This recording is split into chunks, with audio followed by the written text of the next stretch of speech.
नमस्कार दोस्तों। आज हम आपको उस सितारे की कहानी सुनाने जा रहे हैं जिसका नाम सुनते ही दिमाग में सफेद जूते, रंग बिरंगे कपड़े और थिरकते हुए कदमों की झलक उभर आती है। वो हीरो जिसके डांस मूव्स पर पूरा देश दीवाना होकर झूम उठता था। उनका नाम है जितेंद्र, जिन्हें दुनिया ने प्यार से जंपिंग जैक का खिताब दिया। लेकिन यह कहानी सिर्फ एक सुपरस्टार की कामयाबी की नहीं है। यह कहानी है उस लड़के की जिसका असली नाम रवि कपूर था, जो मुंबई की एक चोल में पला बढ़ा और जिसके पिता फिल्मों के सेट पर नकली गहने सप्लाई किया करते थे। ये कहानी है उस मिडिल क्लास लड़के के संघर्ष की, जिसने अपनी फ्लॉप होती किस्मत को अपने ही दम पर सुपरहिट बनाया। ये कहानी है उस रवि कपूर की, जिसने न सिर्फ बॉलीवुड पर दशकों तक राज किया, बल्कि एक ऐसा बिजनेस एम्पायर खड़ा किया जो आज भी इंडस्ट्री को चला रहा है। तो कुर्सी की पेटी बांध लीजिए, क्योंकि आज हम आपको ले चल रहे हैं जितेंद्र की जिंदगी के उस सफर पर जहां प्यार, धोखा, कामयाबी और नाकामी के ऐसे ऐसे मोड़ आए जो किसी ब्लॉकबस्टर फिल्म से कम नहीं। 7 अप्रैल 1942 को पंजाब के अमृतसर में जन्मे रवि कपूर का फिल्मों से दूर दूर तक कोई नाता नहीं था। उनका परिवार एक बेहतर जिंदगी की तलाश में मुंबई आ गया और गोरेगांव की श्याम सदम नाम की एक चोल को अपना घर बना लिया। यहीं एक आम मिडिल क्लास माहौल में रवि का बचपन गुजरा। उनके स्कूल सेंटियन गोयन हाई स्कूल में उनका एक दोस्त था, जतिन खन्ना, जो आगे चलकर बॉलीवुड का पहला सुपरस्टार बना, जिसे हम और आप राजेश खन्ना के नाम से जानते हैं। रवि के परिवार का फिल्मों से बस एक ही कनेक्शन था, उनके पिता अमरनाथ कपूर और अंकल का आर्टिफिशियल ज्वेलरी का कारोबार। वो फिल्म सेट्स पर गहनों की सप्लाई करते थे। ये कोई ग्लैमरस काम नहीं था, बल्कि घर चलाने का एक जरिया था। रवि की जिंदगी भी शायद इसी कारोबार में गुजर जाती, लेकिन किस्मत को कुछ और ही मंजूर था। जब रवि कॉलेज में थे तो उनके पिता को दिल का दौरा पड़ा और परिवार पर अचानक आर्थिक संकट आ गया। घर चलाने की जिम्मेदारी अब नौजवान रवि के कंधों पर थी। ऐसे में उन्होंने उस एकमात्र दरवाजे को खटखटाया जो फिल्म इंडस्ट्री की तरफ खुलता था। उन्होंने अपने अंकल से जिद की कि वह उन्हें अपने एक क्लाइंट, उस दौर के सबसे बड़े फिल्म मेकर वी शांताराम से मिलवा दें। यह मुलाकात हीरो बनने के सपने से ज्यादा परिवार को संभालने की एक मजबूरी थी। वी शांताराम ने रवि को देखा, पर कोई हीरो का रोल ऑफर नहीं किया। उन्होंने उसे सेट पर ज्वेलरी पहुंचाने का काम दे दिया। पगार थी महीने के सिर्फ 15 रुपए, लेकिन रवि के लिए यह सिर्फ एक नौकरी नहीं थी। यह फिल्मी दुनिया में उनका पहला कदम था। उनकी पहली ऑन स्क्रीन अपीयरेंस भी किसी फिल्मी सीन से कम नहीं थी। साल था 1959। फिल्म नवरंग की शूटिंग चल रही थी। वी शांताराम को एक सीन के लिए एक्ट्रेस संध्या के बॉडी डबल की जरूरत पड़ी। उनकी नजर सेट पर मौजूद रवि कपूर पर पड़ी और उन्होंने रवि को यह रोल करने को कह दिया। इस तरह एक लड़के के तौर पर एक एक्ट्रेस का बॉडी डबल बनकर रवि कपूर ने पहली बार कैमरे का सामना किया। यह कोई ग्रैंड डेब्यू नहीं था। यह सिर्फ एक जरूरत थी जिसे रवि ने एक मौके में बदल दिया। लेकिन यह सिर्फ शुरुआत थी। अगले 5 साल तक वह इंडस्ट्री में अपनी जगह बनाने के लिए संघर्ष करते रहे। आखिरकार वी शांताराम ने उन पर भरोसा जताया और 1964 में अपनी बेटी राजश्री के अपोजिट फिल्म गीत गाया पत्थरों ने में उन्हें बतौर हीरो लॉन्च किया। इसी फिल्म के साथ भी शांताराम ने उन्हें एक नया नाम दिया, जितेंद्र। यह नाम इसलिए चुना गया क्योंकि उस वक्त रविंद्र कुमार नाम का एक पंजाबी एक्टर पहले से ही इंडस्ट्री में था और शांताराम नहीं चाहते थे कि नामों को लेकर कोई कंफ्यूजन हो। इस तरह परिवार की जिम्मेदारी उठाने निकला रवि कपूर अब दुनिया के लिए जितेंद्र बन चुका था। लेकिन उसकी असली लड़ाई तो अभी शुरू होनी थी। गीत गाया पत्थरों ने से जितेंद्र को पहचान तो मिली, लेकिन उनका करियर रफ्तार नहीं पकड़ पा रहा था। 1967 आते आते वो अभी भी एक स्ट्रगलिंग एक्टर ही थे। तभी उनकी जिंदगी में एक ऐसी फिल्म आई जो उनके लिए करो या मरो की स्थिति बन गई थी। फर्ज यह एक स्पाई थ्रिलर फिल्म थी जिसके डायरेक्टर रविकांत नगाइस भी इंडस्ट्री में नए थे। बड़े स्टार्स ने फिल्म करने से मना कर दिया था और मौका मिला जितेंद्र को। यह एक ऐसा दांव था जिसमें एक्टर और डायरेक्टर दोनों का करियर लगा हुआ था। फिल्म रिलीज हुई और पहले ही दिन से बॉक्स ऑफिस पर बुरी तरह पिट गई। शुरुआती 10 से 12 हफ्तों तक सिनेमाघर खाली पड़े रहे। फिल्म का फ्लॉप होना तय था और इसके साथ ही जितेंद्र के करियर का अंत भी। लेकिन यहीं पर जितेंद्र के अंदर का एक्टर नहीं, बल्कि एक बिजनेसमैन जागा। वो हार मानने को तैयार नहीं थे। उन्होंने एक ऐसा कदम उठाया जिसके बारे में आज भी सुनकर लोग हैरान रह जाते हैं। जितेंद्र ने थिएटर मालिकों को फिल्म उतारने से रोकने के लिए खुद ही अपनी फिल्म के टिकट खरीदने शुरू कर दिए। उनका मकसद था कि किसी भी तरह फिल्म को 15 हफ्तों तक सिनेमाघरों में टिकाए रखा जाए, ताकि शायद लोगों के बीच फिल्म की चर्चा शुरू हो जाए। ये एक बहुत बड़ा जुआ था जिसमें उनके खुद के पैसे लगे थे, लेकिन उनका यह अविश्वसनीय दांव काम कर गया। धीरे धीरे लोगों की भीड़ जुटने लगी और जो फिल्म एक डिजास्टर थी वो देखते ही देखते गोल्डन जुबली हिट बन गई। फर्ज ने सिर्फ जितेंद्र का करियर ही नहीं बचाया, बल्कि बॉलीवुड को एक नया स्टाइल आइकॉन भी दिया। फिल्म का गाना मस्त बहारों का मैं आशिक एक सेंसेशन बन गया। इस गाने में उन्होंने जो सफेद जूते और टी शर्ट पहनी थी वो उन्होंने खुद एक लोकल दुकान से खरीदी थी, लेकिन वो उनका ट्रेडमार्क बन गई। उनके एनर्जी से भरपूर बेफिक्र डांस स्टाइल को देखकर मीडिया ने उन्हें एक नया नाम दिया, जंपिंग जैक। फर्ज की सफलता ने एक ऐसा फार्मूला तैयार कर दिया जो अगले 2 दशकों तक जितेंद्र के करियर की गारंटी बना।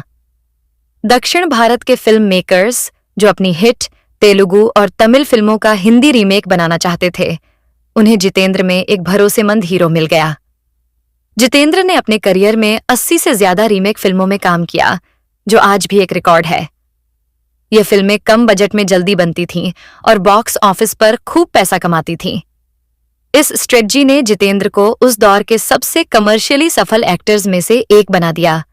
हालांकि इसी फार्मूले ने उन्हें एक खास इमेज में बांध दिया। वो जनता के स्टार बन गए, लेकिन क्रिटिक्स की नजर में शायद वह कभी सीरियस एक्टर का दर्जा हासिल नहीं कर पाए। यही वजह है कि सैकड़ों हिट फिल्में देने के बावजूद उन्हें कभी बेस्ट एक्टर का अवार्ड नहीं मिला, क्योंकि उनकी कमर्शियल मसाला फिल्में अवार्ड्स की दौड़ में हमेशा पीछे रह जाती थीं। जितेंद्र का फिल्मी सफर जितना उतार चढ़ाव भरा रहा, उतनी ही दिलचस्प और मसालेदार उनकी निजी जिंदगी भी थी।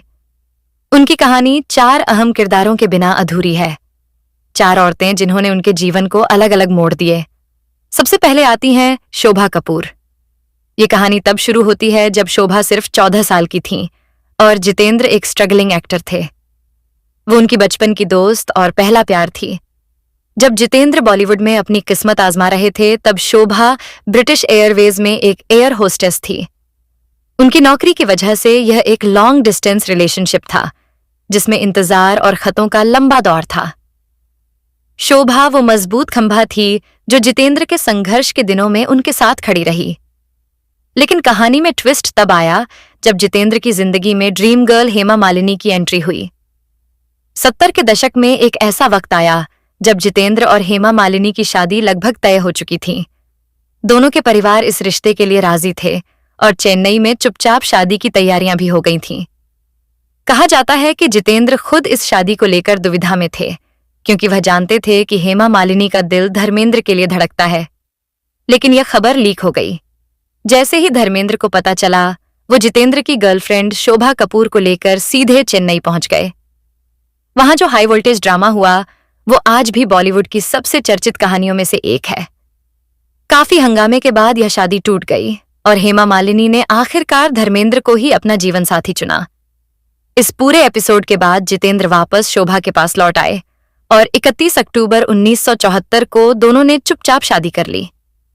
शोभा ने जितेंद्र के लिए अपनी नौकरी तक छोड़ दी और शुरुआती दिनों में उन्हें आर्थिक तंगी का भी सामना करना पड़ा, जब तक कि जितेंद्र की फिल्म विदाई सुपरहिट नहीं हो गई।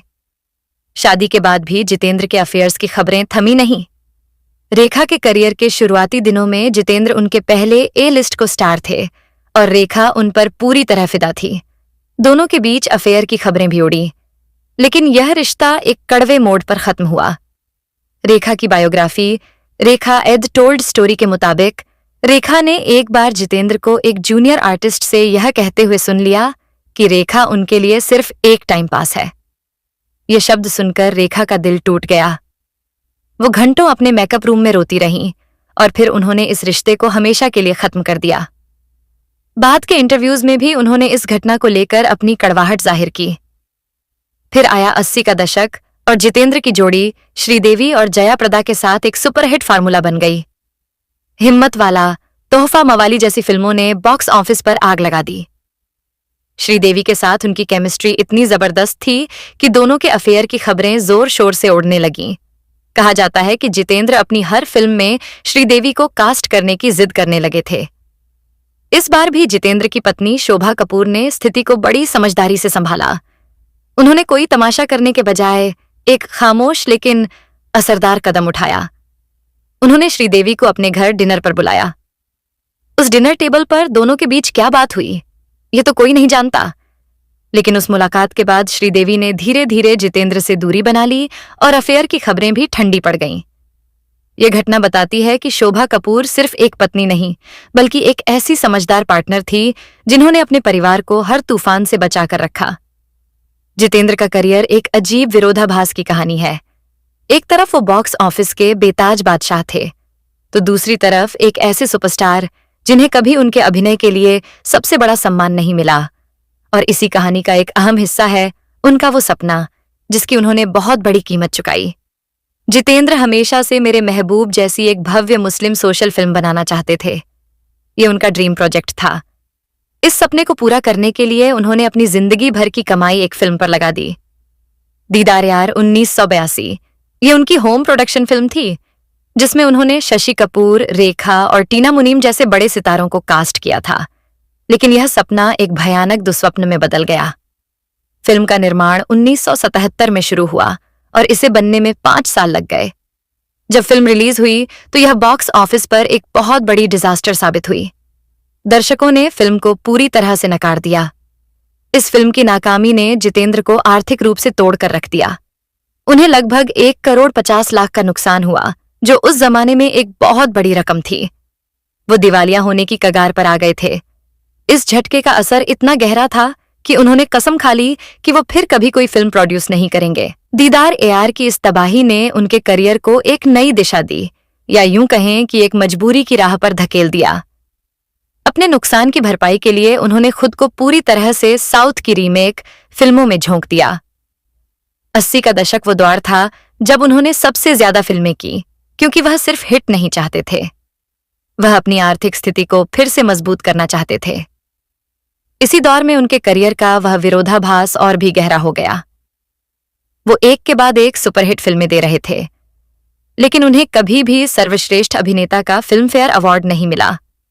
हालांकि बाद में फिल्म इंडस्ट्री ने उनके योगदान को सराहा और उन्हें फिल्म फेयर 2003 और जी सिने अवार्ड्स 2012 सहित कई लाइफ टाइम अचीवमेंट अवार्ड से सम्मानित किया गया।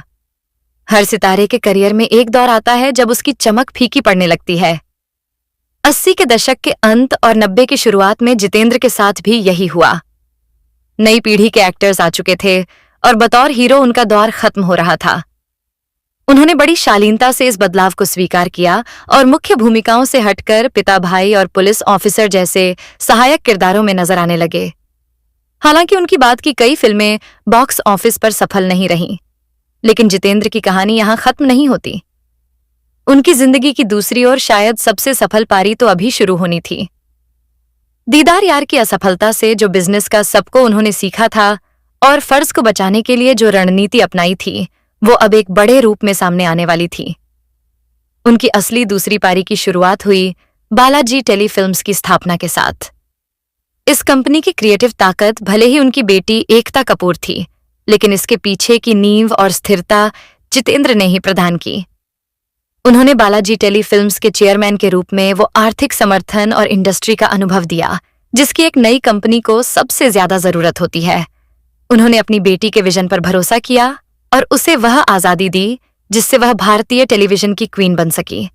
दीदार AR के बाद फिल्म निर्माण से तौबा कर चुके जितेंद्र ने बालाजी मोशन पिक्चर्स के चेयरमैन के तौर पर फिर से प्रोडक्शन में कदम रखा, लेकिन इस बार उनका तरीका अलग था। वो अब एक जुनूनी प्रोड्यूसर नहीं, बल्कि एक कॉरपोरेट चेयरमैन थे जो अपनी बेटी के क्रिएटिव फैसलों का समर्थन करते थे। उन्होंने अपनी पिछली गलती से सीखा और एक ऐसा मॉडल अपनाया जिसमें रिस्क बटा हुआ था और फैसले प्रोफेशनल तरीके से लिए जाते थे। वह सिर्फ एक एक्टर बनकर नहीं रह गए, बल्कि उन्होंने खुद को एक सफल बिजनेसमैन और एक ताकतवर इंडस्ट्री लीडर के रूप में स्थापित किया। आज 82 साल की उम्र में जितेंद्र एक शांत और सुकून भरी जिंदगी जी रहे हैं। उनका पूरा ध्यान अब अपने परिवार, खासकर अपने पोते पोतियों पर है। इसी के साथ साथ सोशल मीडिया पर अक्सर उनकी मौत की झूठी अफवाहें उड़ती रहती हैं, लेकिन क्या आप जानते हैं वह अफवाहें ज्यादातर एक दूसरे एक्टर जितेंद्र शास्त्री के निधन के कारण हुए कंफ्यूजन की वजह से फैली।